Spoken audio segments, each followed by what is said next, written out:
kita struggle sebagai seorang suami, kita struggle sebagai seorang ayah, kita struggle sebagai seorang uncle, kita struggle sebagai pekerja, kita struggle sebagai orang yang nak beribadat, kita struggle nak pergi masjid, nak sembahyang tarawih, nak main witir apa semua. Tu kita struggle nak baca, nak banyakkan bacaan ayat Al-Quran.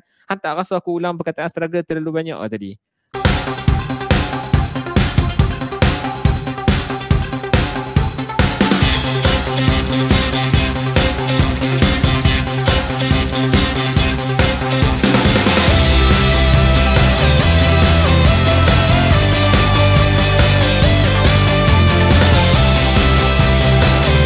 Bismillahirrahmanirrahim. Assalamualaikum warahmatullahi wabarakatuh dan salam sejahtera diucapkan kepada semua yang mengikuti Book Surgeon sehingga ke hari ini.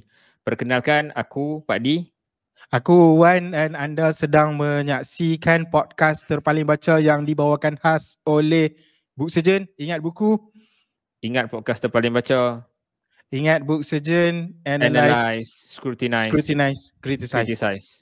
Assalamualaikum warahmatullahi wabarakatuh. Di, ingat lagi ya kita punya tagline? Yes, of course kita ingat. Itulah tagline yang membawa kepada saya kita akan cerita membawa kepada apa. Okay, aku tanya tu sebab aku risau hang lupa kita punya tagline sebab dah agak lama kita tak syuting ni. Betul, agak lama. Ni kira kita syuting waktu Ramadan, 17 hari bulan 3, malam Ramadan yang ke-6 ke dah ke-7 dah.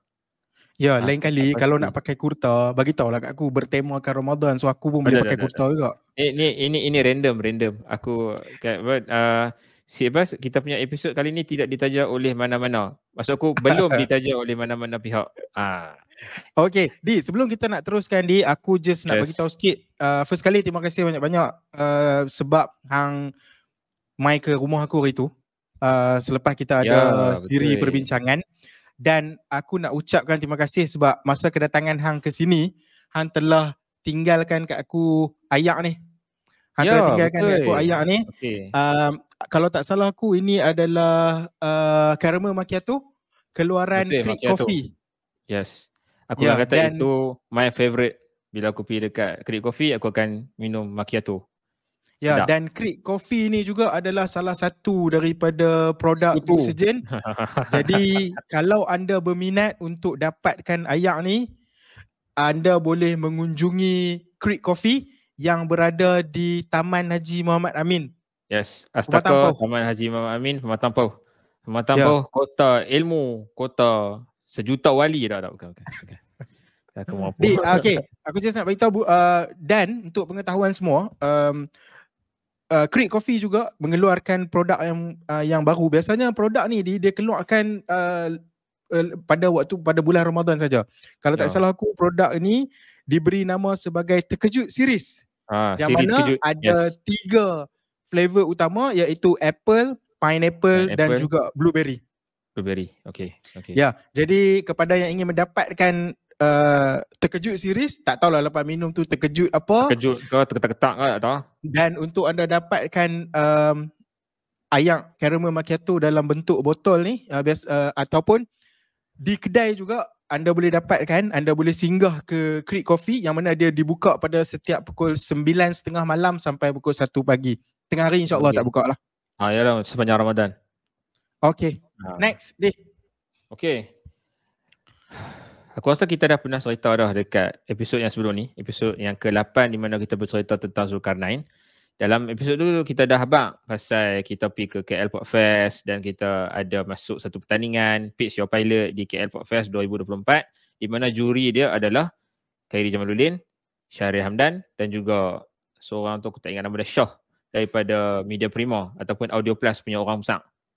Betul. Okay. Dan juga dalam salah satu dari dan di KL Podfest ni dia telah ada salah satu program yang mana program tu disebut sebagai Pitch Your Pilot yang mana dia telah ia adalah sebuah konsep pertandingan yang mana ada 25 penyertaan telah dihantar untuk menyertai Pitch Your Pilot di KL Podfest ini dan ada 6 finalis yang telah dipilih. Ini telah kita explain dan kita ceritakan di episod yang sebelum ni. Betul. Dan aku nak bagi penghormatan kepada Handi untuk announce. Okay, aku rasa orang yang follow Book Surgeon dah tahu dah Yang dalam pertandingan tu daripada 25 orang yang menyertai, 6 podcast ataupun 6 podcaster dipanggil untuk jadi finalis dan sebagainya dan bertanding, dan alhamdulillah mereka hanya pilih seorang pemenang saja daripada 6 finalis tu. So satu pemenang itu ialah kita, podcast terpaling baca. Okay, alhamdulillah. Dan disebabkan tu, apa boleh tengoklah mikrofon kami diorang berlain sikit kali ni. Dia macam compare dengan mainan-mainan dengan apa, mainan-mainan dengan mikrofon sebelum ni. Yang ni lain lah. Yang ni Shure mikrofon yang kami dapat 2 biji, seorang sebiji. Dan lepas daripada ni akan ada apa hadiah yang lain lah kan. Hadiah apa kan? Cerita sikit. Hadiah tersebut adalah kita akan menerima tajaan 3 episod podcast bersama dengan Audio Plus. InsyaAllah. Dirakam di studio Audio Plus di Sri Pentas. Jadi mungkin akan ada better quality in terms of audio, video and so on. Jadi kami mengharapkan agar penonton-penonton dan viewers dapat mengikuti siri podcast ini lagi dan juga share supaya lebih ramai orang yang dapat manfaat bila kami buat rakaman. Aku juga nak shout out kepada 5 finalis yang lain. Alhamdulillah mereka telah beri satu cabaran yang agak baik dan disebabkan pemenang dia cuma satu, alhamdulillah kita telah dianugerahkan kemenangan. Tapi whatever it is, finalis yang lain juga bagus dan telah memberi cabaran serta tentangan yang sangat hebat. Betul. Aside from kemenangan ni, menang, okay, fine. What next? Betul. Sebelum aku cakap what's next, aku akan kata sekarang ni kita dah ada lebih sebab kenapa orang kena follow kita, orang nak kena subscribe this channel, orang kena dengar dan orang kena share kepada orang ramai. Sebab bukan disebabkan kita menang tu orang kena ikut, tapi sebenarnya kita ada benda, kita ada produk yang kita cuba nak berikan. Kita ada matlamat dan kita ada benda, kita ada perjuangan kita ada cara pandang, worldview yang kita cuba perjuangkan dan kita promotekan ke orang, iaitu membaca secara kritis bermula dengan netizen. Okey, itu satu benda. Jadi selepas kemenangan ni apa dia? Kita aku bagi jaminan insya-Allah podcast terpaling baca akan terus menerus mencuba untuk memperbaiki apa sahaja yang kami dah ada sekarang. Kerja kami sekarang kami akan cuba perbaik setakat mana yang kami mampu. Macam tadi ada 3 sesi rakaman di Audio Plus dan siapa tahu bila shoot dekat Audio Plus tu kami akan bawa benda yang baru. Kami akan bawa satu siri-siri tertentu ke benda-benda macam perbincangan buku yang lebih mendalam, yang lebih seronok dan lebih boleh relate dengan manusia-manusia ataupun orang-orang yang mendengar podcast terpaling baca. Jadi stay tune, tapi stay tune jangan stay tune saja. Kena tekan subscribe, kena ikut kami, kena follow rapat meh. Lepas tu bagi tahu lah dekat kawan-kawan. Aku rasa macam nak cerita lah apa yang jadi dengan kita sepanjang ni. Mungkin ada yang pelik. Kenapa Pak D ke Kuala Lumpur ataupun kenapa Pak D ke rumah aku? Sebab di awal podcast tadi aku dah bagi tahu yang Pak D main ke sini. Sebelum kami nak cerita apa yang jadi, perbincangan apa yang berlaku, aku nak cerita sikit. Sebenarnya aku dengan Pak D dah buat satu recording untuk episod 9. Dan unfortunately rakaman kami tu ada masalah teknikal dan perkara tu agak menyedihkan lah sebab bayangkan kita syuting tu selepas sahur. Selesai sahur, kami rehat lepas solat semua kami proceed untuk syuting. Tapi syuting tu sebelum aku balik mai Penang. Hari yang sama. Hari yang sama sebelum aku bertolak daripada rumah hang balik mai Penang. Kita put some effort untuk record secara berdepan, untuk dapatkan chemistry, untuk test mic baru dan sebagainya. Unfortunately ada masalah teknikal. Kami telah buat keputusan bersama-sama untuk tidak release episod tersebut. Sebab apa? Kami cuba untuk mementingkan kualiti kepada viewers dan juga listeners kami. Kami tak mahu masalah lama yang berulang, iaitu audio ada isu, bunyi echo, lepas tu ada kualiti yang tak baik. Kami tak mahu dia berulang sebab kami dalam perancangan untuk menjadi podcast yang lebih baik dan berguna kepada masyarakat dan ada sebab yang lebih kukuh untuk pendengar-pendengar untuk terus mendengar kami. Yes, betul. Kiranya dia macam orang jual lengkong ke cincau ke apa, sekali dia punya rasa tu tak elok, kalau benda tu tak elok dia still jual, habis hari tu punya customer dah tak percaya kat dia, dan selepas tu memang dia takkan beli dah. So kita akan rugi jangka panjang. Tengok kita cakap pasal bisnes sekarang lah. Harun tak suka. Okay, mungkin baru-baru ni di Facebook di ruangan Facebook Book Surgeon, aku rasa semalam kot, di ruangan Facebook Book Surgeon, admin kita telah memuat naikkan gambar, iaitu gambar that particular admin. Ya, admin tu lah. Admin kita di Facebook telah memuat naik gambar di antara kita dan juga Nazli bersama dengan saudara Syahril Hamdan daripada tim Keluar Sekejap. Dan gambar tu juga bersama dengan salah seorang pada kru Keluar Sekejap. Ya, jadi mungkin ada yang nak tahu sikit sebanyak mungkin kita boleh ceritakan apa yang berlaku, mungkin secara surface apa jenis perbincangan yang telah berlaku ni. Okay, kita tak boleh nak share semua detail ataupun perbincangan yang sejam lebih tu, kita nak cerita segala-galanya kat sini tak boleh, sebab yalah benda masih lagi di peringkat perbincangan. Kita kena hold ourselves back, dan tapi sekadar nak meraihkan sahabat-sahabat yang mungkin mengikuti perkembangan podcast Terboleh Baca dan juga podcast dan juga Book Surgeon sendiri. Just nak abang kata, selain Audio Plus yang menawarkan 3 sesi rakaman tu dan sebagainya, Syazwan juga lah, sebab aku bagi nombor telefon Syazwan. Syazwan juga kerap terkejut dengan mesej-mesej daripada kru Keluar Sekejap. Dan Keluar Sekejap menawarkan satu bentuk kerjasama, dan kami bincang. Dan masih lagi di peringkat consideration, masih lagi di peringkat perbincangan. Kami sedang cuba untuk menyusun dan untuk memastikan kebaikan berada kepada kedua-dua belah pihak. Kita tak mau jadi parasite. Kita aja duk makan apa semua dah. Kita cuba untuk bekerjasama, tapi jujur abang terang, ini antara salah satu pengalaman yang kami sangat-sangat hargai dan kami sangat-sangat suka, sebab untuk podcast yang besar macam Keluar Sekejap, untuk kru mereka approach kami dan ajak untuk buat something, kami sangat-sangat menghargai benda tu. Kami minta tolong kepada sahabat-sahabat yang mendengar, follower kita yang mendengar, penonton dan sebagainya, tolong doakan kerjasama itu akan akhirnya membuahkan hasil. Itu yang kami sangat-sangat harapkan.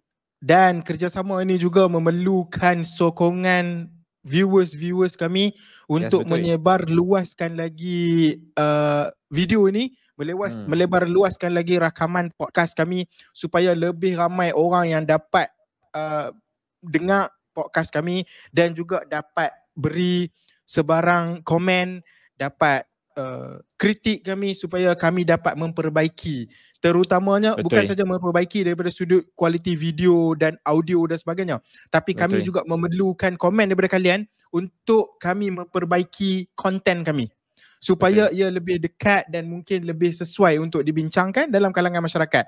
Sebab kadang-kadang bila kita bincang pasal buku, kadang-kadang ada yang ingat, ini perbincangan yang deep gila ni, macam susah je nak dengar, macam berat sangat je nak dengar. Cadangan, apa yang aku boleh kata kat sini, apabila kami buat perbincangan, apabila kami nak shoot satu-satu podcast, kami akan bincang dulu.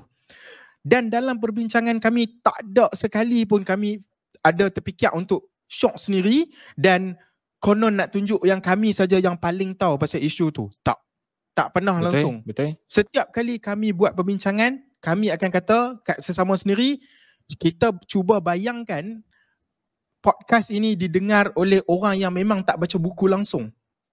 So, memang kami ada petik muka surat dan sebagainya, tapi itu adalah cuma sekadar kami nak tunjukkan yang kami ada rujukan. Itu saja. Tidak lebih daripada itu untuk kami bincangkan teknikal buku, membincangkan contoh macam sebelum ni kita bincang pasal Zulkarnain, tidaklah kami sampai bawa tafsir besar, bincang teknikal ayat Quran tu, tidak dibincangkan sehingga ke tahap cakap Arab tidak. Jadi perancangan kami adalah untuk memastikan supaya podcast ini sesuai didengar oleh semua lapisan masyarakat, semua lapisan umur, dan ia sampai, message podcast kami ini sampai kepada semua pendengar. Walaupun tak baca buku.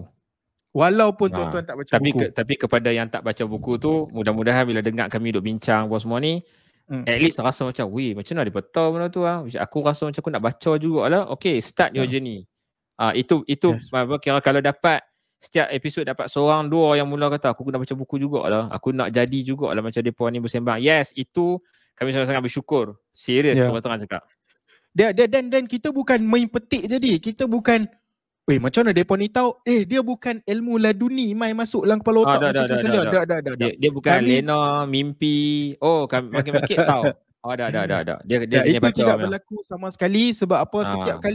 Setiap kali kita plan untuk syuting tu, kita akan cuba pastikan bahawa ada rujukan setiap kali kita memperkatakan sesuatu ataupun setiap kali kita bincangkan tentang satu point. So, jangan risau. Jangan takut untuk dengar podcast Terpaling Baca. Sebar luaskan supaya lebih ramai orang yang dapat dengar podcast ni. Cuma aku nak tanya sikit lah pada kita punya pendengar ni. Aku harap pendengar-pendengar kita dapat komen di bahagian komen nanti. Tak kira lah komen YouTube, Spotify ke apa, komen je. Ya, komen je. Adakah mereka ni memerlukan kita untuk syuting secara berdepan ni? Supaya mereka rasa macam lebih menarik. Adakah itu salah satu faktor ataupun itu salah satu demand daripada kita punya viewers untuk nak kita syuting secara berdepan? Kalau ya, bagi tahu dekat komen, bagi tahu yang memang kalau syuting online ni tak menarik atau tak best, bagi tahu pada kami supaya kita dapat cuba improve. Sebab untuk pengetahuan semua ataupun ada sebenarnya yang dah tahulah, aku di Kelang, Rozaidi di Kedah. Kami dipisahkan dengan jarak yang agak jauh, tapi kami sedaya upaya juga untuk memastikan bahawa syuting ini berlangsung dengan baik. Dan untuk pengetahuan semua, di selepas ini di kita dan Audio Plus. Mungkin seperti yang Han cakap tadi. Kita akan cuba untuk syuting. Kita akan cuba untuk syuting di Audio Plus dan itu memang syuting secara berdepan 3 sesi dulu dan InsyaAllah selepas daripada tu kalau ada rezeki kita akan banyakkan lagi kekerapan kita shoot di Audio Plus siri-siri yang akan datang. Mungkin 2 minggu sekali. Kiranya 2 minggu sekali muka ni jadi muka apa orang Damansara, orang Seri Pentas lah. Dia tinggal makan kat 223 ke apa ke. Dandy, mungkin penonton-penonton kita ada idea yang menarik, ada tokoh-tokoh yang ingin depa dengar dan depa berhasrat untuk kita jemput ke podcast kita, juga boleh bagi tahu di ruangan komen. So apa, kadang-kadang kami mungkin ada tokoh-tokoh kami sendiri, tapi kalau tuan-tuan ataupun para penonton ada rasa terfikir tokoh-tokoh yang memang tuan-tuan nak dengar dan tuan-tuan rasa dapat beri manfaat pada podcast Terpaling Baca, sila sertakan di ruangan komen nanti. InsyaAllah kami akan cuba untuk memperbanyakkan lagi syuting secara berhadapan, which is syuting offline, dengan membincangkan topik-topik yang mungkin yang insyaAllah lebih menarik dan kita akan cuba bawakan tokoh-tokoh yang tuan-tuan ataupun yang kalian cadangkan nanti. InsyaAllah. Betul. So komen je kat bawah. Komen insyaAllah. Ya. Okay. Dengan bertemakan kurta hari ni, tu dia. Semua orang sedia maklum lah. Aku rasa semua orang kurta. dah sebab aku marah lah sebab tak bagi tahu aku tadi. Kalau tahu tadi aku pun nak pakai kok. Ni kira shaming ke apa ni? So mungkin kebanyakan orang dah tahu lah yang sebenarnya syuting ni kita buat di bulan Ramadan lah. Dan kurta ni tak ada kaitan lah dengan Ramadan tu. Dia hari Rozaidi ni time tidur mau bagi kurta. Aku tidak pakai jubah kan. Serban semua. Okay, so macam mana Ramadan hang tahun ni di? Okay, Ramadan tahun ni aku tak mau letak target ataupun harapan yang besar-besar sangat. Aku just tema aku, kira aku umum tema Ramadan aku tahun ni. Okay. Setakat mampu. Itu tema aku. Tema aku untuk Ramadan tahun ni sebab yalah, kita struggle sebagai seorang suami, kita struggle sebagai seorang ayah, kita struggle sebagai seorang uncle, kita struggle sebagai pekerja, kita struggle sebagai orang yang nak beribadat, Kita struggle nak pergi masjid, nak sembahyang tarawih, nak main witir apa semua. Tu kita struggle nak baca, nak banyakkan bacaan ayat Al-Quran. Hang tak rasa aku ulang perkataan struggle terlalu banyak tadi? Nak abang kata banyaknya struggle kita sekarang di bulan Ramadan ni. Ya, betul. Dan aku difahamkan juga kebetulan pula dalam struggle hang ni pula ditambah pula dengan ini adalah tahun pertama yang hang berpuasa dalam bulan Ramadan dengan adanya pula tambahan sesi persekolahan pula untuk anak sulung hang. Yes, betul. Ya, dan dengan keadaan itu aku rasa perkataan struggle hang tu akan lebih bertambah dan kita tak boleh nak nafikan. Dalam usaha kita untuk mengimbangi tugas kita sebagai seorang ayah, tugas kita sebagai seorang pekerja, tugas kita sebagai seorang parents dan sebagainya, itu tetap akan memberi cabaran kepada kita dalam bulan puasa ni, Di. Jadi aku nak tahu, Di, tahun ni yang menariknya untuk hang adalah hang akan hang akan berpuasa di bulan Ramadan sebagai seorang parents yang akan mula hantar anak ke sekolah. Macam mana perasaan hang, Di? Oh, warna-warni ya. Sebab aku macam mana, bila aku terbayang kata muka anak aku yang sulung tu, aku nak hantar dia ke sekolah. Selama 4-5 tahun dia hanya duduk di rumah, yang keluar kerak pagi-pagi aku yang akan keluar kerja. So tapi sekarang dia nak kena keluar, dia keluar awal daripada aku. Aku kena hantar dia pergi sekolah dalam 7.45, sekolah masuk pukul 8. So macam waktu sebelum hari first dia sekolah tu, aku tengok dia relax lah. Aku makna dia kena pergi sekolah. Kita bagi exposure, ada kata lepas ni akan pergi sekolah ni, lepas ni akan pergi sekolah. Lepas tu masalah dia aku berlawan dengan perasaan aku sendiri. Aku bukan teriak nak hantar anak pergi sekolah. Bukan, aku tak teriak. Tapi aku rasa macam kata anak sekecil tu 4-5 tahun dia macam nak kena start ada jadual, dia nak kena start ada disiplin, dia kena start, dia dah tak boleh main random dah waktu pagi. At least that 4 hours of his life dia dah nak kena ada something else. Dia dah ada social interaction dengan kawan-kawan, dia ada benda disiplin yang cikgu tetapkan dekat dia, yang ni kena buat, ni tak boleh buat dan sebagainya. Oh yang ni kena makan time ni, bla bla bla bla bla. Banyak. So macam aku rasa macam macam burden gila kat anak aku Tapi aku tak boleh nak kata apa lah, sebab kalau dia tak didisiplinkan daripada sekarang, dia nak jadi manusia yang jenis macam mana kan? Adakah hang rasa adakah hang rasa tadika ni terlalu awal untuk seorang kanak-kanak, ataupun sepatutnya dia tak perlu tadika sebab dia tak ready, ataupun sebab hang rasa macam anak hang masih perlu diberi ruang untuk enjoy life dia sebagai seorang budak sebelum dia masuk ke tadika? Okay, yang ni bukan fatwa lah. Yang ni sekadar pendapat aku je. Aku akan kata umur 4 tahun adalah sangat awal kalau nak hantar anak pergi sekolah. Untuk aku. Tapi untuk keluarga yang lain, untuk suami isteri yang lain yang mungkin dua-dua kerja, isteri tak duduk di rumah, tak boleh jaga anak apa semua, dia pun mungkin akan hantar anak ke sekolah dengan lebih awal. Which is good for them sebab daripada earlier exposure.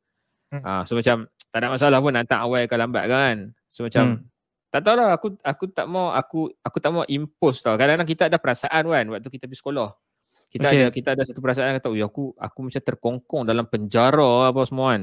Tapi so macam aku takut perasaan tu aku impose kepada anak aku, kepada anak aku yang umur 4-5 tahun tu.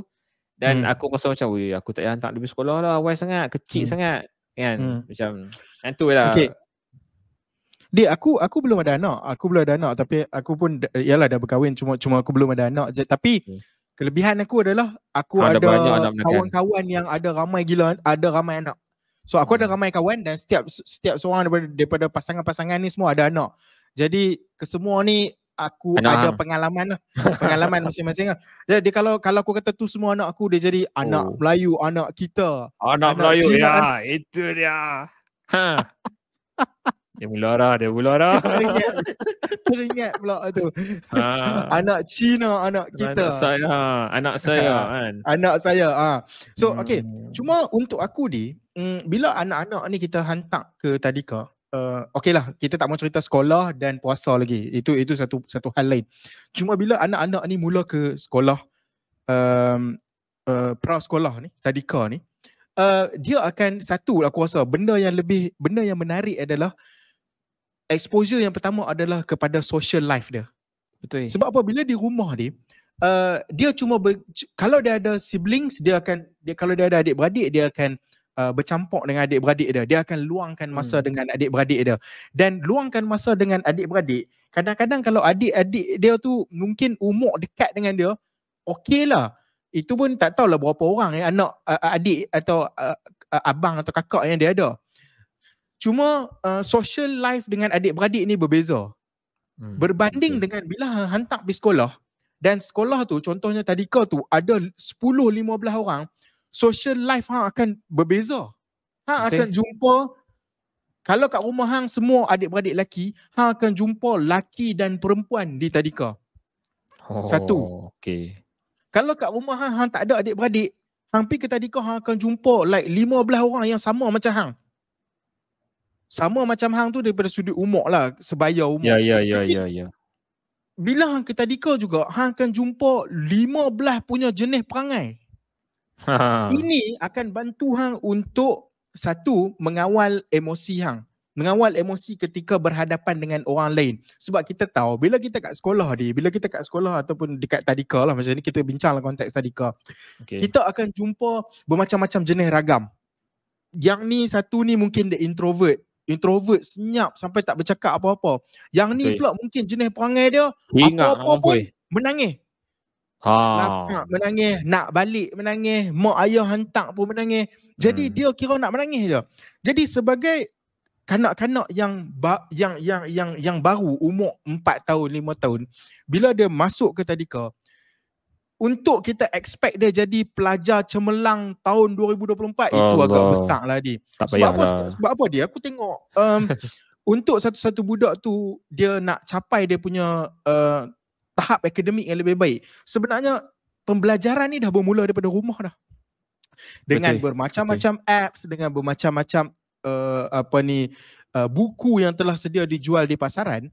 Aku rasa budak-budak sekarang ni sebenarnya dah seawal umur 4 tahun 5 tahun, ABC ni biasanya ada dalam tangan dah lah. Biasa dah boleh hafal lah. ABC 1, 2, 3 alif bata pendaftaran. Ke sekolah hanya untuk aku pergi ke sekolah hanya untuk mereka mula mengenali social life mereka.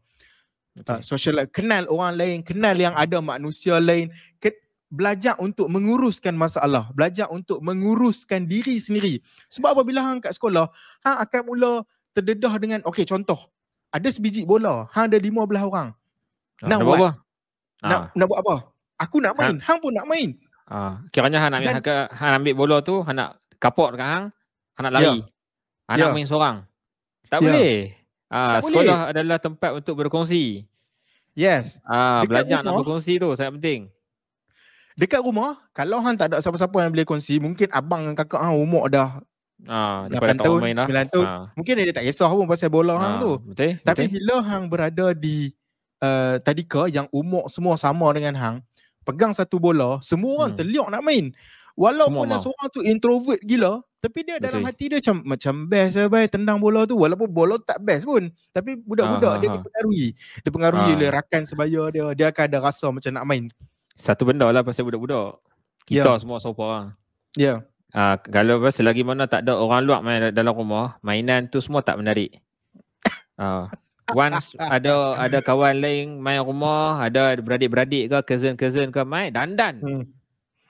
Kira mainan yang rosak tu jadi menarik sangat-sangat, dan dia nak main semua mainan dia waktu tu. Dia Uncle Wan main pun. Uncle Wan main pun. Ya. Ambil hak Ultraman, hak kepala terkeluar tu, yang tu pun sangat-sangat menarik. Walhal dia duk empuk lah benda tu pergi pecah, aku tak larap je dah beletiak kat dia. Tapi waktu tu ini luar punya. Ni nak main. Tengok mungkin sikit tadi sebelum kita move on, aku just nak tanya sikit lah, macam mana disiplin? Yalah, disiplin di sekolah dia berbeza sikit. Disiplin di rumah aku tak tahu lah ada disiplin ke tak. Aku tak tahu ada disiplin. Ataupun hang memang ada sediakan disiplin, tapi tak tahu lah sejauh mana dia ikut disiplin yang hang letakkan tu. Cuma untuk pandangan hang, aku nak hang nilai statement aku ni. Sekolah ini jadi tempat untuk mendisiplinkan seseorang. Apa pandangan hang? Aku sangat-sangat Ataupun suka. pro sekolah. Ya. Pro sekolah, tapi mungkin pro sekolah punya gaya disiplin tidaklah sama sebiji macam gaya disiplin di sekolah rendah, gaya disiplin di sekolah menengah. Sebab kita macam mana kita ikut peringkat umur. Kita nak bercakap dengan orang pun kita kena tahu cara fikiran dia, apa kemampuan dia nak faham dan sebagainya. So macam disiplin pun sama. Kalau disiplin di sekolah pro sekolah dan sebagainya, disiplin di sekolah rendah, disiplin di sekolah menengah, memang akan ada level yang berbeza dan dia akan meningkat dari semasa ke semasa. Dan tuan-tuan dan perempuan yang mendengar kami cakap pada hari ini, kami cerita pasal sekolah dan sebagainya, ini ada kaitan dengan pendidikan. Dan kalau Syazwan menunjukkan minat yang sangat-sangat tinggi kepada pendidikan awal kanak-kanak, hangpa kena tahu itu diploma dia. Itu dia ada diploma dalam bidang tu. So dia punya concern tu valid. Macam mana aku concern bab ubat, dia concern pasal pendidikan awal kanak-kanak, ada sebab dan concern tu valid. Saya daripada rasa macam pelik. Pasal apa lah dia pun duduk cerita pasal pendidikan awal kanak-kanak. Ya, bukan apa. Mungkin tuan-tuan semua ataupun pendengar tak ada ruang untuk berbincang berkenaan dengan keterujaan tuan-tuan untuk hantar anak ke sekolah pada hari pertama. Ya, betul. Di bulan puasa. Boleh komen kat bawah. Kami nak baca kisah-kisah anda. Ya, betul juga ni. Kadang-kadang menarik juga kan. Mungkin ada kepala tersangkut kat kerusi lagi ke. Macam dulu kan, biasa. Ya, so kami harap supaya ada cerita-cerita menarik yang tuan-tuan boleh kongsikan, dan mungkin cerita-cerita yang menarik itu mendapat perhatian kami, dan insyaAllah bukanlah ada hadiah, tapi insyaAllah lah mungkin kami akan shout out di next episode ke apa. Ya, betul. Kita berkongsi cerita. Kami berkongsi cerita kami dan tuan-tuan berkongsi cerita tuan-tuan. Kalau ada benda-benda yang kami rasa macam kita boleh bawa benda ni, kita angkat kan nanti insyaAllah. Di aku bukan apa, aku tengok hang sebagai kawan yang, sebagai seorang ayah, sebagai seorang pekerja, sebagai seorang suami, sebagai seorang anak, travel back and forth from Kedah ke Penang kadang-kadang untuk menyantuni parents hang berbuka puasa dan sebagainya. Aku nampak hang agak bukan hang sajalah sebenarnya, hang ni subjek je untuk cerita ni. Betul, intro betul, aku. Tapi sebenarnya bukan hang saja yang struggle. Baru-baru ni aku ada nampak sedikit tulisan di Facebook yang mana oleh seorang admin tu. Ada seorang admin tu. Ya, dan aku tengok dalam tulisan tersebut admin tersebut, which is hang lah, whatever it is, meluahkan perasaan, meluahkan concern hang dengan struggle hang dalam mengimbangi keterujaan menghadapi Ramadan dan juga tanggungjawab hang sebagai seorang khalifah di muka bumi inilah. Khalifah tu maksudnya ayah, parents, anak dan sebagainya. Aku nampak ada, sebab tu di awal perbincangan tadi hang ada cakap struggle as a parents dan sebagainya. Mungkin hang boleh bagi sikit konteks kenapa tiba-tiba kenapa tiba-tiba hang rasa macam ada struggle kat situ? Kenapa? Apa-apa yang berlaku sebenarnya? Macam inilah. Kita macam biasa waktu bulan puasa ni, waktu bulan Ramadan ni, memang kita tahu ada ibadat yang semua orang akan berebut nak buat. Kira waktu tu lah, sebab ganjaran sangat-sangat tinggi bila Allah Ta'ala janjikan dan Nabi pun bagi tahu sekian-sekian. So kita nak rebut benda tu.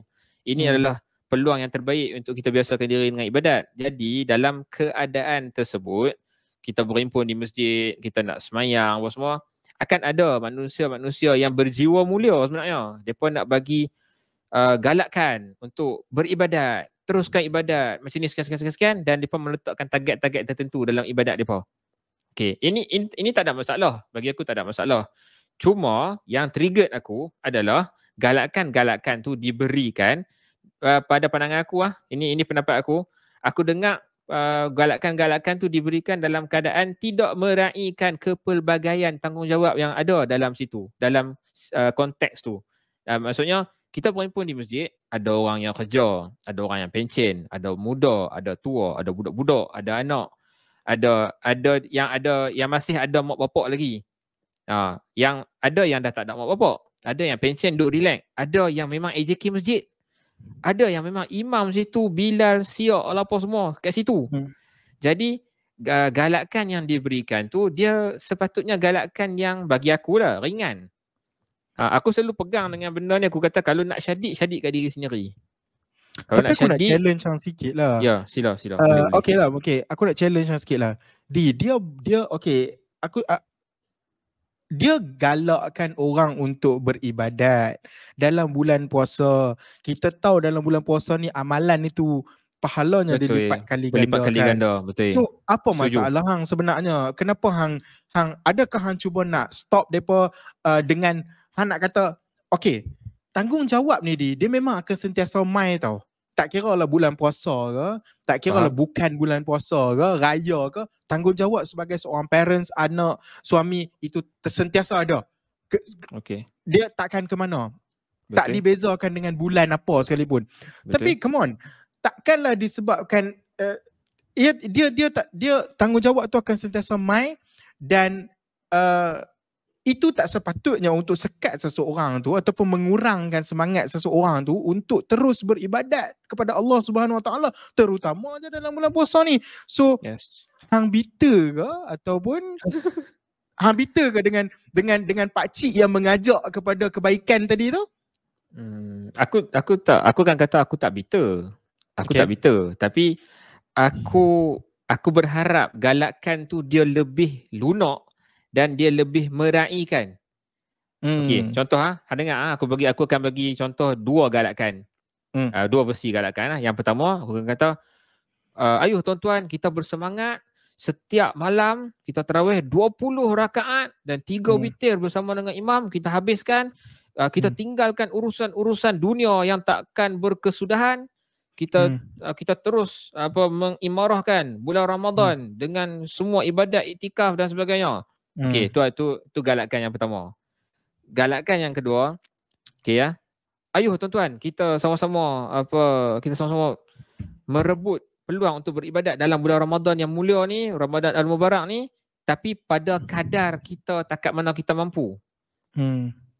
Ya. Tapi kalau setakat yang mampu saja, tak ada beza lah Ramadan dengan Ramadan lain ni. Setakat mampu dengan peningkatan yang sesuai dengan tahap kita. Okay. Ya. So benda tu customize. Benda tu individualize.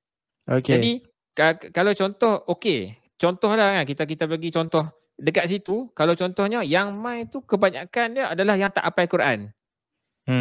Tiba-tiba ada seorang hafiz mana halak tu bangun, dia kata, tuan-tuan, kita kena mengulang 30 juzuk tuan-tuan. Tahun ni dulu kita khatam sekali, ni kita kena khatam 3 kali tuan-tuan. Kalau kat situ aku nanti mangkit, aku nanti kata tak apalah, ni galakan bagus, buatlah. Dia ajak buat benda baik apa. Kalau tak ada beza lah dengan bulan yang lain. Kalau tak ada beza dengan bulan yang lain. Tak sabar Ustaz. Kawan hak mai tu kena faham tau. Salah seorang hak mai tu katalah aku dalam situ. Tahu dulu aku satu hari satu muka surat punya Quran pun aku susah nak baca. Ataupun aku baru kenal huruf semalam. Tapi bila aku main tu, dia semangatnya depa ni 3 kali nak khatam. Sat lagi tak ada Lailatul Qadar, aku dah pergi Kamdar. Aku ditinggal tu macam susah. Aku baru main ni gila-gila nak suruh ban. Tak apalah, nak simpan lah semua sejadah hang, aku belah. Takut yang tu lah. Dia bukan apa kadang-kadang untuk penonton, kadang-kadang bila tengok aku challenge Pak D challenge aku, itu perkara biasa. Sebab apa, kalau tak benda ni tak jadi podcast. Kalau tak benda ni jadi sembang kedai kopi. Sembang kedai kopi lagi duk wawancara je kan. Duk kata kalau tak dia akan jadi tak ada. Kalau tak dia akan jadi syok sendiri. Podcast Terpaling Baca dah bersetuju dengan satu statement. Jadi baik tak payah bincang dalam podcast ni, sebab at the end of the day dua-dua setuju je dengan benda yang sama. So boleh lah dalam poster post. Saya buat podcast. Kami berdua setuju. Settle.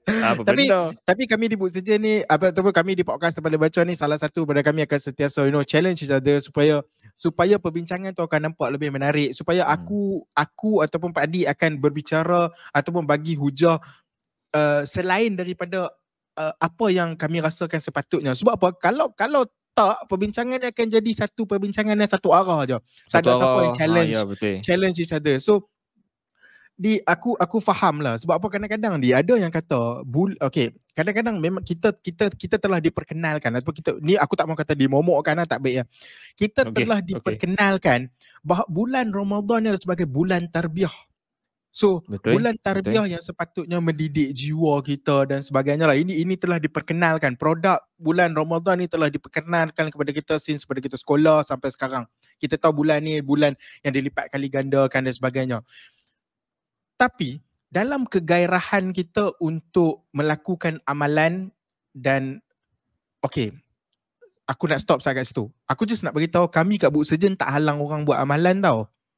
Satgi ada pula yang kata ni dia lah. Ni lah. Dulu anti serban, lepas tu anti orang buat amalan. Itu hampa anti ulama. Mampu. Cakap lah hampa malah.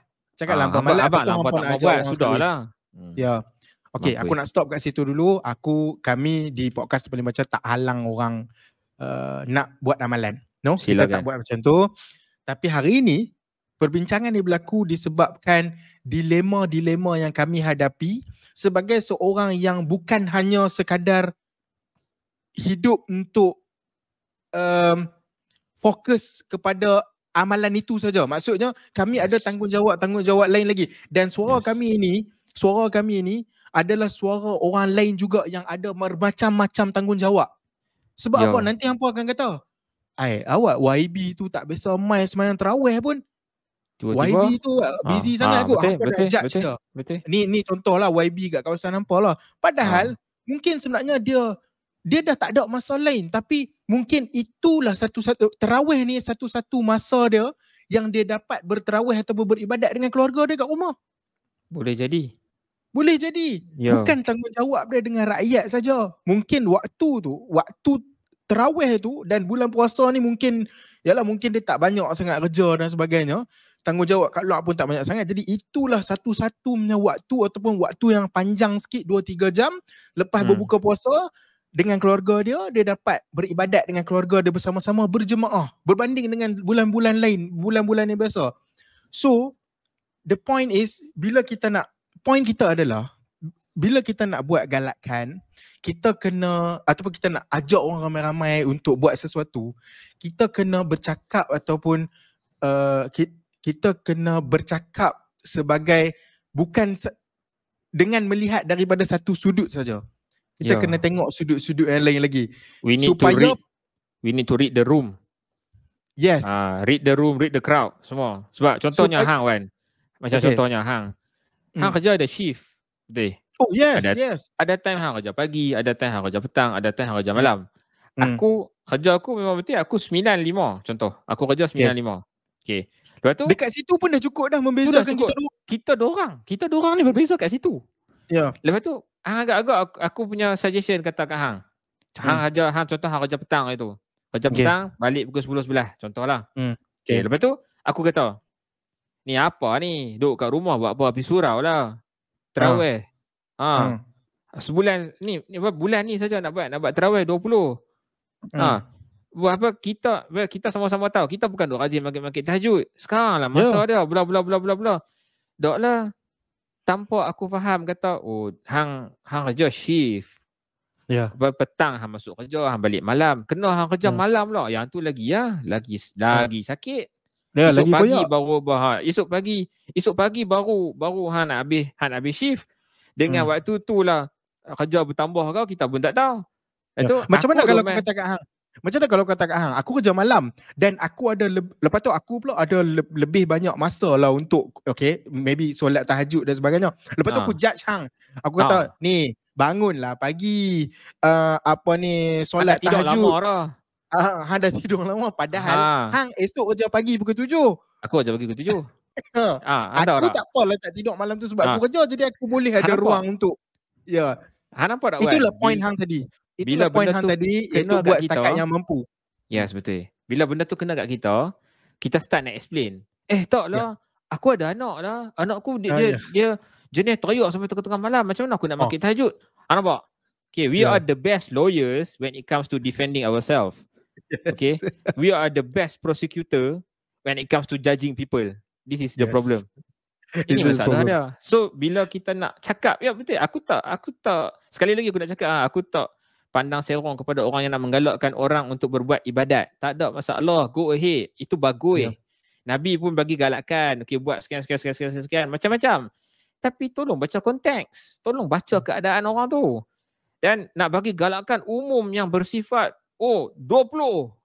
Tak boleh 2 rakaat, 4 rakaat. This doesn't count. 20. Oi. Tak boleh lah, Mat. Hang tahu tolong dah raih sikit.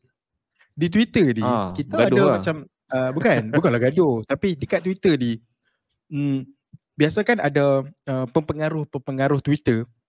Yang dia kebuka ruang untuk confession tau. So aku suka baca confession ni, walaupun aku tak tahu lah confession tu betul ke tak kan, aku tak tahu, tapi aku akan enjoy confession tu. Aku macam nak dengar lah apa sisi lain orang yang tak diceritakan di halayak ramai.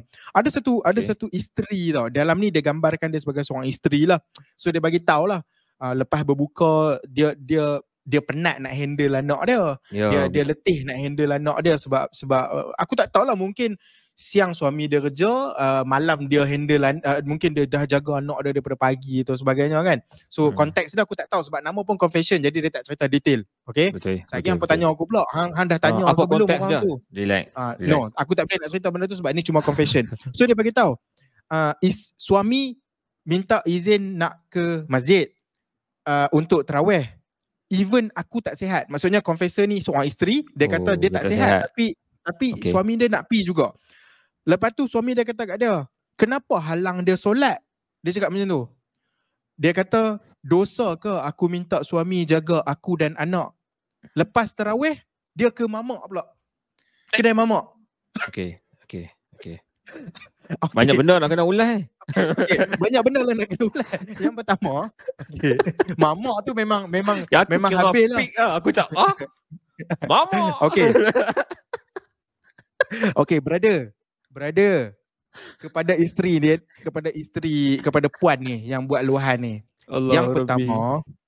Yang pertama, alhamdulillah lah, bulan puasa ni tuan ataupun brother ni jadikan sebagai bulan untuk maybe beribadat. Itu adalah permulaan untuk beribadat satu hal ni, mungkin bulan-bulan lain pun dia beribadat juga, tapi mungkin ini jadi bulan pertama ataupun anjakan paradigma untuk tuan kerap ke masjid. Alhamdulillah. Yes, alhamdulillah.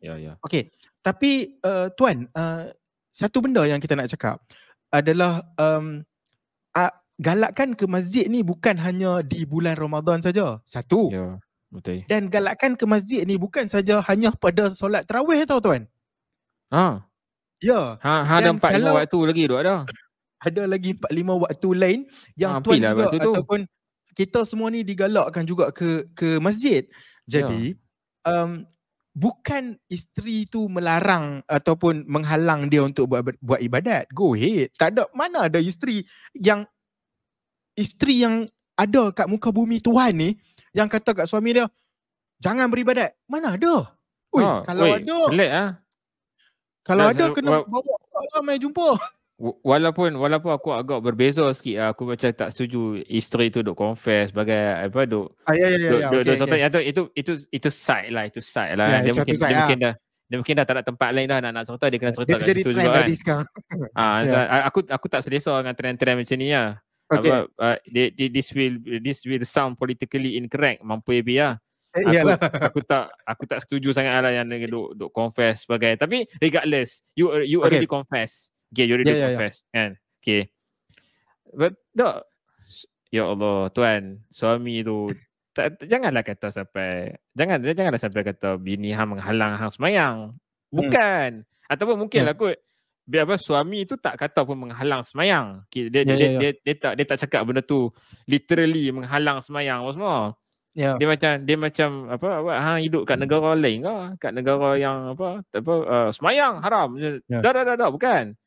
Tapi di sana betul point Wan cakap tadi. Untuk pergi ke masjid ni bukanlah satu waktu saja. Walaupun kita diberi galakkan, sekali lagi come back to galakkan waktu tarawih. Tapi waktu lain, okey lah dah ni kira macam hantar hang boleh ejah bini hang semua lenor semua. Esok makin sok hang bantai lah, hang balun lah nak ibadat. Hang makin awal sikit. Bantai dulu 2 rakaat 4 rakaat ke. Hang baca lah 30 juzuk ke, berapa puluh pun hang baca. Lepas tu habis semayang, makan apa semua, Makan untuk sahur tu ibadat kan. Yes. Lepas tu bila hang dah makan sahur apa semua, isteri hang boleh relax balik ke. Sebab anak-anak memang harapnya anak-anak hang tidur lah waktu tu kan. Lepas tu bila dah settle tu semua, hang tunggu apa lagi? Sembahyang fajar 2 rakaat. Sebelum subuh tu hang bantai, itu ibadat juga. Hapilah sembahyang subuh kat masjid. Yes. Benda yang aku sebut tadi tu bukan ibadat ke? Awak tu apa?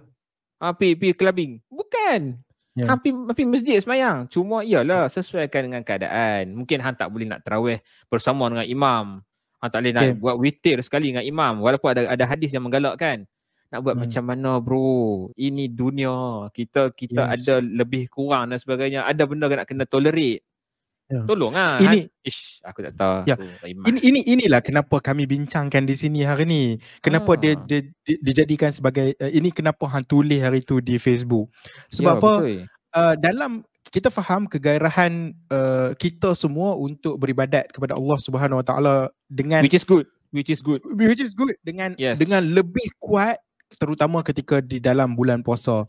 Dan kita tidaklah sesekali mempertikai siapa-siapa yang nak lebih sikit daripada bulan yang sebelumnya ataupun tahun yang sebelumnya. Tidak langsung. Cuma kami mungkin tadi cadangan hang tadi itu mungkin itu adalah jalan keluar ataupun itu adalah nasihat, cadangan yang kita boleh bagi kepada abang tu supaya dia supaya ibadat dia tidak terhalang dengan hanya satu malam tu saja tolong isteri dia, jaga anak dia yang tak sihat tu. Sebenarnya ada banyak lagi ruang-ruang lain. Dia akan rasa macam weh, aku malam ni aku tak boleh pergi tarawih lah. Malam ni aku tak boleh pergi sembahyang Isyak Jumaat lah. Okey, bagus hang rasa down macam tu sebab hang rasa down sebab tak boleh nak pergi. Tapi nak buat macam mana? Hang punya keadaan hang macam tu. Daripada hang bebankan bini hang nak jaga anak-anak, hang duduk kat rumah Ustaz, tak apa, itu fardu kifayah je. Ni aku rasa dia macam hukum mahkam pula. Aku rasa dia dah janji dengan kawan-kawan kot, betul dia tak main. Tapi yang mamak tu, walaupun aku mamak, ni tolong sikit Itu bukan fardu kifayah. Itu tak payah buat pun tak apa. Hampir semayang masjid mana masjid mana yang dekat dengan mamak apa? Biar lepak 2-2-3. Okay, so kepada confessor ni kami bersimpati, tapi kami macam Pak Di cakap lah, tak bersetuju lah juga dengan confession ni. Tapi it happened anyway. So daripada side kami, seorang suami, seorang lelaki, bila kita dah berkahwin, dah berumah tangga, ia menjadi tanggungjawab kita untuk menjadi lebih wise dalam ketika kita nak buat keputusan, ketika isu kita ni, nak bertindak sesuatu. Just aku nak landing on this issue sebelum kita masuk satu isu lagi. Aku nak cakap benda ni adalah isu aulawiyat dan ada satu kitab yang dia karang satu kitab yang dikarang oleh Yusuf Al-Qaradawi, Fiqh Keutamaan. Benda ni kalau kita baca mungkin dia akan bagi kita insight lah keutamaan yang kita kena letak bila kita berhadapan dengan situasi dalam hidup kita. Yalah, sebab bertembung antara yang sunat dan yang wajib. Bertembung antara mencari nafkah dan dengan nak pergi buat ibadat sunat di masjid. Mana satu kita nak kena utamakan. Dan bercakap tentang mencari nafkah, ada satu lagi buku, kita akan landing dengan topik ni dengan buku. Satu lagi buku, Adab Menyara Hidup. Boleh baca buku ni, dan kami dah review dah buku ni sebenarnya. Dan ini antara buku yang aku akan kata dalam 100 buku yang aku nak suggest orang untuk baca, untuk generasi akan datang untuk baca, ini salah satu dia. Adab Menyara Hidup. Dia boleh dibeli di Pelita Dihin. Boleh dibeli kat situ, tapi tempat-tempat lain ada juga. Sebab dia cerita pasal macam mana macam mana Nabi-Nabi juga bekerja. Janganlah hang rasa rendah diri bila hang bekerja, tak boleh semayang. Padahal Nabi-Nabi pun bekerja juga. So benda-benda ni Nabi-Nabi pun parents juga. Nabi-Nabi pun parents juga, ada tanggungjawab juga. So kita landing dengan buku ni pasal apa? Sebab kita ni terpaling baca. So kita kena bagi orang baca benda tu, tahu benda tu, mudah-mudahan lebih faham untuk masa-masa yang akan datang.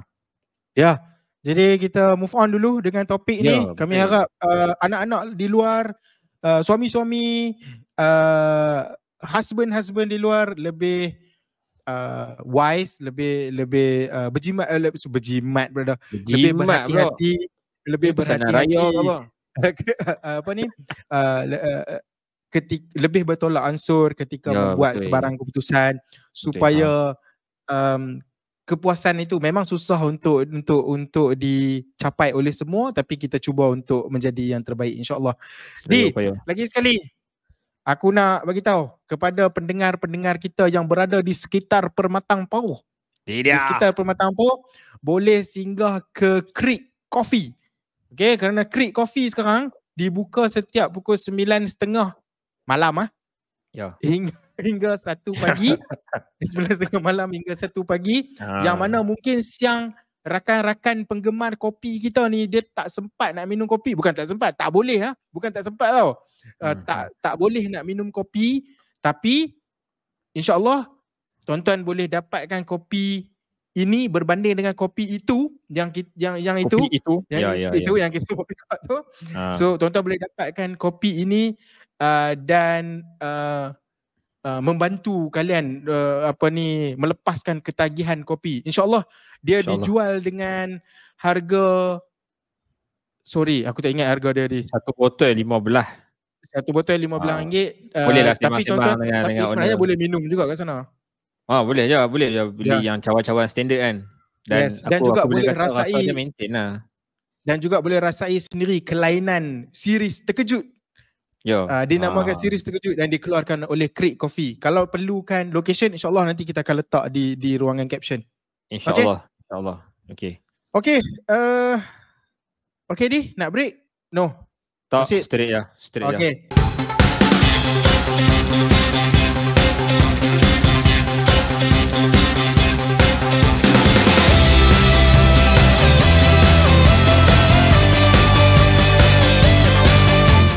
Ni kali ni Rozaidi semangat lebih sebab awal biasanya kita akan ada juga sesi break, tapi kali ni tak ada break. Ni malam tau tak? Malam boleh minum-minum. Ni pun kena cerita ke. Tengok Ambil dia pun duduk langgah. Kata Ramadan duduk langgah. Ni malam apa relax tak? Okay. Lately macam aku kebanyakan masa aku akan luangkan masa di Twitter. Bukan apa, Twitter ni jadi satu tempat untuk aku tengok kerenah rakyat, masyarakat di Malaysia. Bubble di Twitter ni dia berbeza sikit. Dia bincangkan topik-topik yang dia bincangkan topik-topik yang pada mereka macam high class punya topik sikit. Perbincangan ni tak berlaku di Facebook tau. Dia akan berlaku di dan kalau ada satu-satu perbincangan tu berlaku di Twitter dengan kat Facebook, komen dia sangat-sangat berbeza lah. Dia macam ada dua bubble yang berbeza bincang pasal satu topik. Satu bubble ni mungkin macam sokong gila, satu bubble ni macam no, kita akan bantai gila-gila. Bangkang gila-gila. Faham. Tambah buat politik. Kalau dekat Twitter itu memang tempat-tempat penyokong tegar lah sesuatu parti ni. Dekat Twitter aku suka luangkan masa aku dekat Twitter sebab aku suka tengok apa yang berlaku. Dekat Twitter aku baru-baru ni aku adalah mengikuti beberapa pempengaruh buku, dan aku ada tengok macam depa ada tweet something yang berkaitan dengan penulisan lucah atau penulisan yang berunsurkan seksual. Mungkin kita boleh bagi explainer sikit kot. Penulisan lucah ni kita gambarkan sebagai apa Di? Untuk hang? Kalau aku akan kata penulisan lucah ni adalah dalam satu buku, dalam lembaran-lembaran kertas yang dikompil jadi buku tu ada tulisan-tulisan yang tunjuk pasal yang tulis pasal babak diranjang, hubungan suami isteri, hubungan kelamin, ataupun dia bagi description badan perempuan ke, dia habaq dia ni, badan lelaki tu dia tegak ke apa ke benda ke yang boleh bawa kepada unsur-unsur erotik, unsur-unsur macam menaikkan nafsu, syahwat dan sebagainya. Aku akan panggil benda tu sebagai itulah kelucahan, itulah unsur lucah dekat dalam buku. Aku setuju dengan definition hang tu. Sebab apa? Bila penulisan lucah atau penulisan berunsurkan seksual ni dia lebih kepada description secara detail, dan juga dia menimbulkan keinginan satu, dia menimbulkan imajinasi. Rasa ingin tahu. Rasa ingin tahu menimbulkan imajinasi yang lebih terhadap penulisan tersebut. Jadi aku balik cerita aku tadi. Aku tengok ada perbincangan yang mana sudah ada buku-buku yang mula berani untuk memasukkan babak-babak lucah ataupun babak-babak seksual dalam penulisan mereka ni. Dan bukan satu dua buku, dia telah berlaku dekat banyak buku dan buku-buku ini laris dijual. So sebelum kita nak buat sebelum tu. Hang bisa baca buku tu tak? Ada tak buku-buku yang pernah baca ada babak-babak lucah? Untuk aku, honestly aku tak pernah baca. Aku tak pernah jumpa. Bukan sebab aku pembaca buku agama ke apa, tak. Genre fiction dan fiction. Hamka guys, mana boleh baca segala benda-benda lucah-lucah ni semua. Hang akan ada satu seizure, hang akan sawan bila baca benda tu. Cuma dalam penulisan aku, mungkin satu mungkin aku tak berminat sangat sebab kadang-kadang buku-buku ni aku bukan book shaming orang jangan yang kata aku book shaming orang. Cuma mungkin aku tak berminat sangat dengan buku-buku yang berunsurkan fantasi cinta ni. Satu sebab aku dah kahwin lah, aku dah ada cinta aku. Oops. Satulah, tapi mungkin benda tu tak sesuai lah kot dengan gaya pembacaan aku. Aku tak berminat lah aku nak beli, dan mungkin buku yang aku dah beli dan aku baca tak terjumpa scene-scene tersebut. Untuk hang, kalau hang ni aku rasa macam ada sebab banyak buku yang anda baca. Ada? Bukanlah banyak, aku ni bukanlah aku terpaling baca, walaupun podcast ni nama terpaling baca kan. Ada lah beberapa buku lah aku came across a few books yang bila aku baca tu aku rasa macam awak dia ada babak-babak lucah. Tapi kadang-kadang babak-babak lucah tu dia kata macam dia menggunakan perkataan yang agak cover ke setengah-setengah tu dia agak cover lah. Tapi cover pun kalau kita baca kan kita boleh faham lah, ni babak yang ni babak kissing. Kita tahu benda tu. Ini babak sekian, ini babak sekian. Kita tahu benda tu. Jadi memang bila aku baca tu aku triggered kata apa benda nak tahu benda-benda macam ni kan. Yang tu lah. Sekali lagi. Rule aku adalah challenge hang . Ya. Ke hang yang memang rasa macam babak tu terlampau lucah, padahal untuk masyarakat maju di Malaysia yang membangun ni, dia rasa macam benda tu biasa je, aku tak ada rasa apa pun. Hang kot yang lebih. Okay. Mungkin hang boleh kata aku lah exaggerate. Mungkin hang kata dia ni lah Syahid tak kena gaya. Aku terima lah kalau hang nak kata macam tu. Cuma jarang hang mengaku ni, tapi bila hang cuma tu aku tahu hang tak mengaku. Cuma apa red line dia? Faham tak? Apa red line dah? Kalau macam benda yang aku kata tak boleh ni dan sebagainya, dikatakan sebagai terlalu melebih-lebih. Kata benda ni pun hang nak kata hang ni punya tak matang sampai tahu tu. Benda ni pun hang nak kata lucah kau. Apa red line dah? Adakah sampai satu tahap orang jual buku porn dan orang beli buku porn pun depa kata ni matang lah. Aku bukannya aku berzina, aku baca majalah porn saja. Relax lah. Hang nampak tak benda tu boleh pergi ke situ. Kalau macam contoh kita kata matang lah, itu hanyalah satu babak cumbuan. Itu hanyalah satu babak diranjang. Itu hanyalah satu babak antara suami dan isteri. Relax lah, tak ada masalah. Awak nak tunggu sampai dia dah describe segala macam, segala organ. Dia dah cerita gila-gila apa. Dah puas ke tak puas ke, baru hang nak kata ni time ni yang ni tak boleh. Tak, sebab dia macam mana? Aku rasa hang dah bisa dengar aku ayat ni. Once kita buka pintu untuk kebinasaan tu, kita buka benda tu, kita bagi ruang, boleh, tak ada masalah. Dia akan go endless. Benda tu tak akan berhenti. Itu yang aku risau. So macam dia bukan isu matang ke tak matang sebenarnya. Aku memang aku sukalah perbincangan ni. Aku akan keep on challenging hang. Dia memang suka perobot aku pun. Memang itu setiap berlaku setiap hari. Aku nak hang tinggalkan sekejap topi sebagai seorang yang syadid tu. Tinggalkan sekejap. Jatuh. Okay, cuma aku nak faham sebagai seorang penulis yang aku tahu hang pun menulis buku fiksyen, okay? Dan sangat penting untuk hang menulis dan menggambarkan sesuatu tu untuk menjadikan dia lebih real. Okay. Dan apa salahnya kalau penulisan ini bertujuan untuk menunjukkan bahawa penulisan dia ni lebih real? Okay. Takkanlah itu pun jadi masalah sampai ia sampai perlu untuk di-ban dan sebagainya.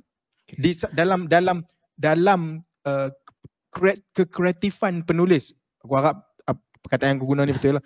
Dalam tahap kreativiti penulis, dalam kreativiti penulis untuk menunjukkan satu-satu situasi itu sebagai real. Takkan hang tak boleh nak raikan. Aku boleh raikan unsur realism dalam penulisan. Tetapi unsur realism dalam penulisan yang aku harap tu adalah unsur yang lebih ke arah masalah sosial. Misalnya kemiskinan tegar, perbezaan bangsa, macam mana bangsa dengan bangsa lain, macam punya tak boleh nak ngam sebab beza color kulit ke, beza cara cakap ke, bahasa dan sebagainya, yang membantukan perpaduan ataupun membantukan benda-benda agenda-agenda ke arah penyatuan manusia as a whole. Itu aku boleh kata okay, aku raikan benda tu. Ada realism sangat-sangat bagus. Tapi kalau realism tu dia boleh bawa kepada mudarat.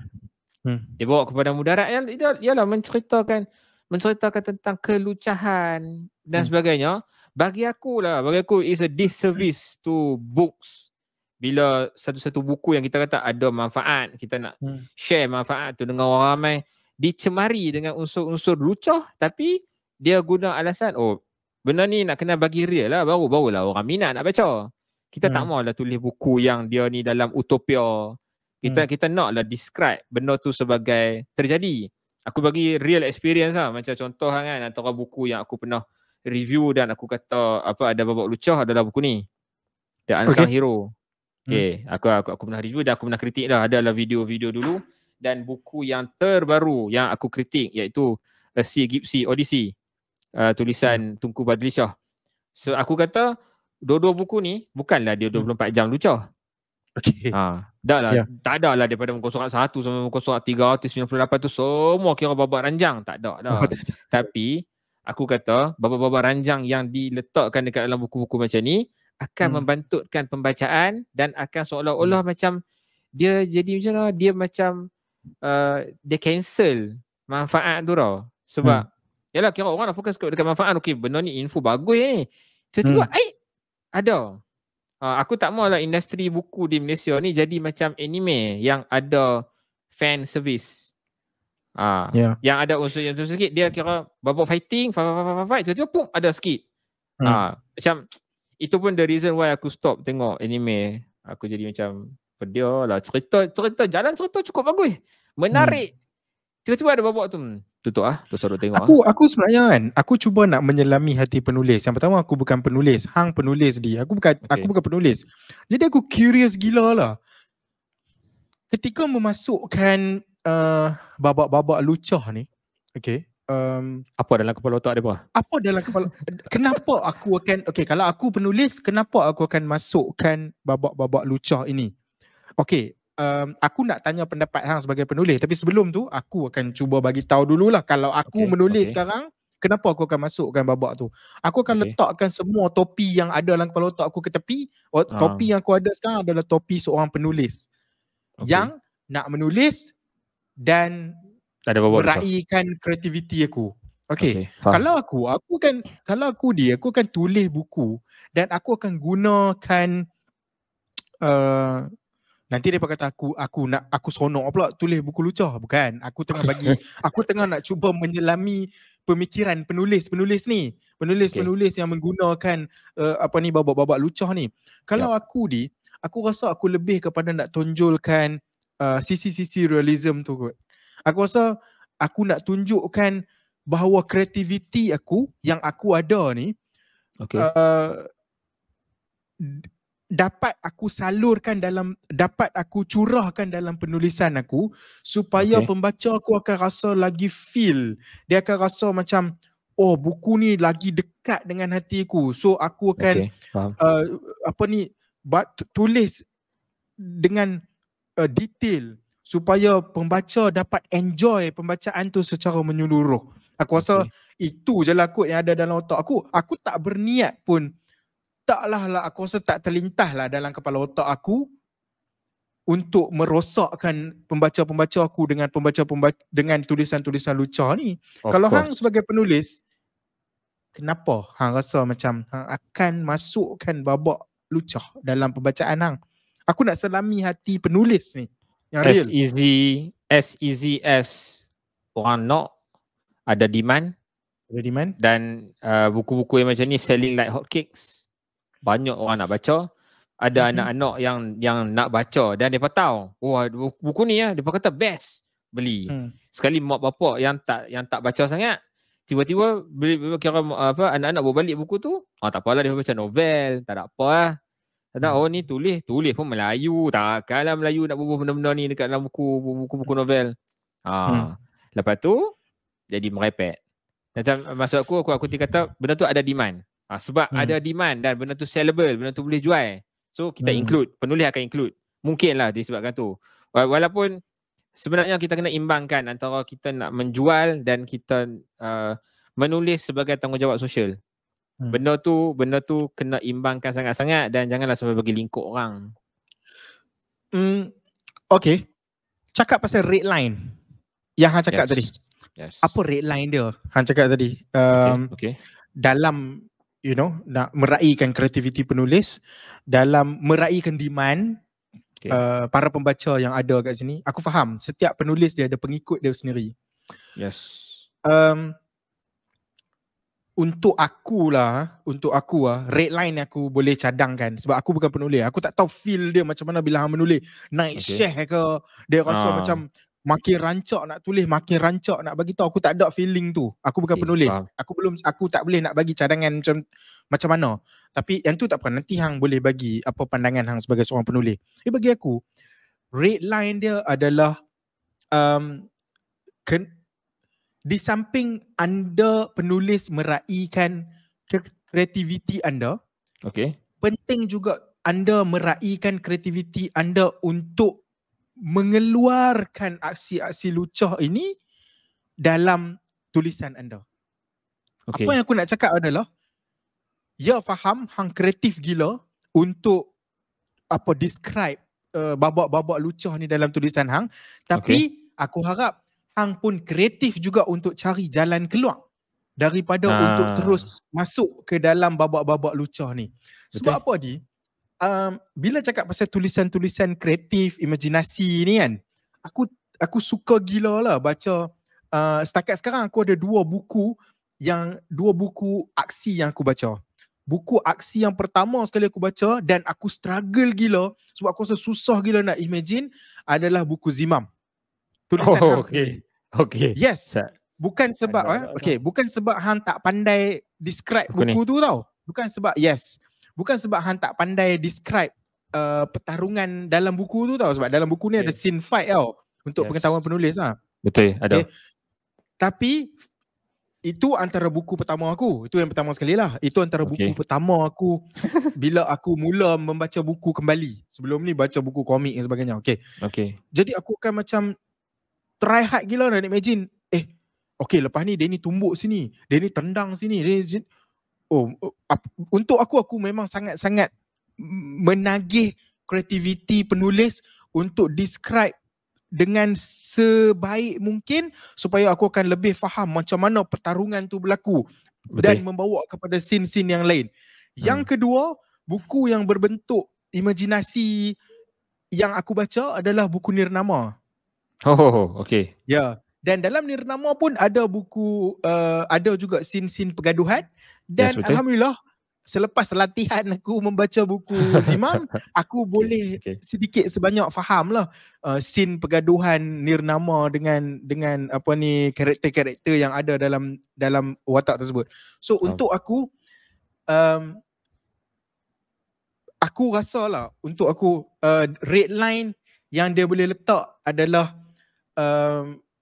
di samping kita rasa seronok untuk di samping kita rasa seronok untuk describe whatever that we have in our mind, it is the best for you to put some red line and filter out whatever that not required in the books. Kalau hang macam mana dia? Apa red line yang hang rasa perlu? Red line aku akan kata macam kalau nak detail dalam babak pergaduhan tu tak ada masalah. Sebab itu memang kita nak cerita syok kan. Tumbuk lah apa benda, dia tu elok lah apa benda. Memang jurus semua. Jurus-jurus semua keluar kan. Naruto ke apa benda kan keluar. Tak apa, tak ada masalah. Tapi dalam babak macam suami isteri tidur, apa yang berlaku di ranjang dan sebagainya, itu mungkin lebih gunakanlah apa kreativiti dari sudut metafora ke, dari sudut macam kita habaq macam dia macam mana? Okey kita ambil contoh orang yang mengajak ustaz yang mengajak adab jima dekat surau, dekat masjid. Okey. Depa boleh bawa satu misalan. Depa bawa satu misalan, depa kata macam pen yang ada penutup ditutup. Faham tak? Okey. Straightforward. So itu cara untuk get the message across. Okay. Tanpa masuk detail terhadap kelucahan tersebut. Walhal itu ketika untuk mengajak orang tentang berjimak, dia menggunakan easy example. So tak payahlah nak abang kata manusia lelaki, manusia perempuan, apa jadilah apa-apa semua. Tak payah. Benda-benda tu tak payah. Jadi macam dan ustaz tu pun kreatif ni. Itu pun satu-satu kreatif. Itu creativity. Yeah. So it depends on how you look at creativity. If your POV tentang creativity adalah you kena jadi detail, hang kena tulis detail sedetail-detailnya tentang babak diranjang. Kalau tak hang tak kreatif. Aku rasa hang agak jumut dalam memberi takrifan kepada creativity. Dalam in that sense. Sebab hang memang macam mana pun memang nak kena tulis juga. Aku nak kena include ini realism, ini creativity. Hang jumut dekat situ. Nama pun kreatif. Tak payahlah nak jadi satu cara je.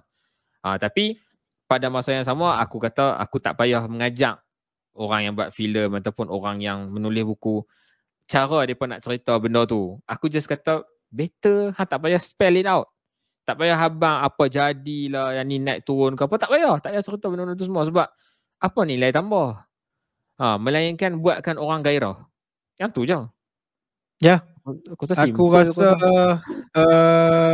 kita boleh move on daripada topik tersebut. Kita boleh landing. Terima kasih kerana sudi mendengarkan podcast Terpaling Baca. Untuk episod-episod yang seterusnya kami sebenarnya bercadang untuk memperbanyakkan lagi, diversify lebih banyak topik yang menarik untuk menjadi perbincangan kami di podcast Terpaling Baca dalam usaha kami untuk menjadi podcast kegemaran ramai, insyaAllah. Betul.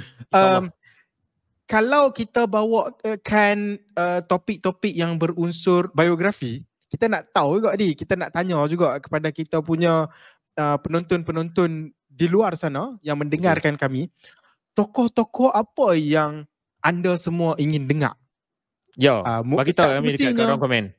Ya, sebab kami akan cuba sebaik mungkin untuk mendapatkan info, baca lebih banyak berkenaan dengan tokoh tersebut dan kita akan bincangkan berkenaan tokoh tersebut di podcast Terpaling Baca. Jangan salah faham, ni bukan nak ajak tokoh tu mai ke studio dan bincang dengan dia. Itu satu hal.